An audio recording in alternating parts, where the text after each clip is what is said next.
I met two different women. First woman, older African-American woman. I get out of the car, and she comes up to me. She says, Governor, she introduced herself, gave me her name, and she said, I just want to thank you for coming to Orange. I said, well, thank you, ma'am. We shook hands. That was it. She walked away.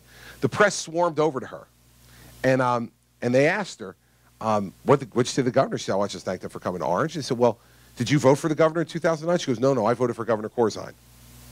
Okay, well, who are you voting for in 2013, if you don't mind us asking? She goes, I'm voting for Governor Christie. And they said, well, why are you voting for Governor Christie? And she said, because I've lived here for 40 years. And she said, and that's the first white Republican I've seen on this street in my life. Like, showing up matters. It matters. It's a sign of respect. It allows people to listen. You don't show up, it's not going to happen. The second woman I met, I got out of the car. She had a huge button on her lapel with my face and the international no sign over it. So I firmly put her in the undecided camp. And so she comes up to me, she goes, you're the problem. You're the problem.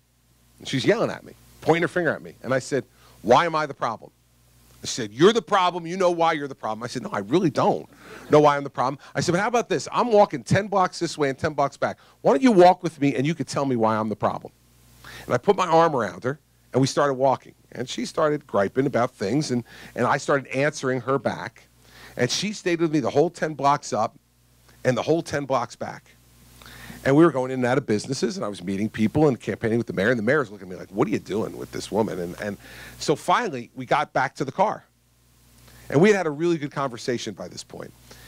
And she said to me, I can't believe I'm saying this, but I'm going to vote for you. And I said to her, no, you're not. Like we had a nice conversation and everything, but you're not voting for me, so don't lie to me. And she said, no, I mean, I'm going to vote for you. And I said, no, you're not. I don't believe you. And so she said to me, how can I prove it to you? And I said, give me the button. So she took the button off and she gave it to me. It's one of my most prized possessions from the 2013 re-election campaign. I have this button with my international no sign over my face. You got to show up. Now, what happened in that 2013 campaign? As a Republican who governed for 4 years, I got 61% of the vote for re-election.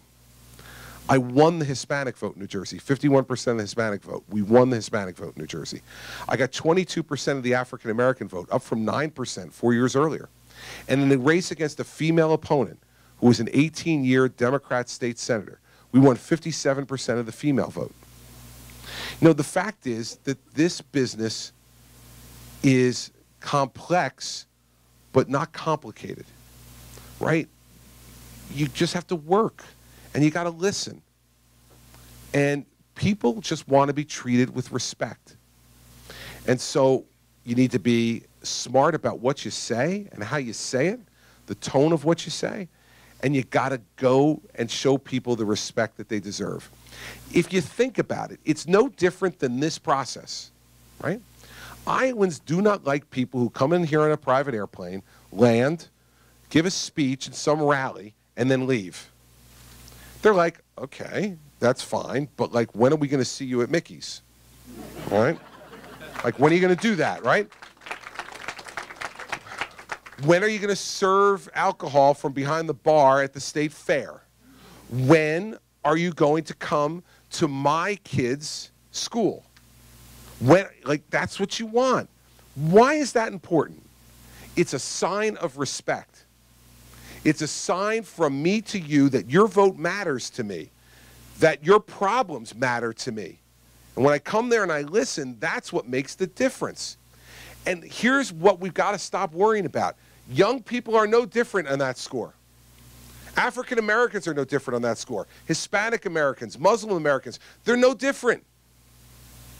They want to be shown respect by their leaders, and they want to be listened to.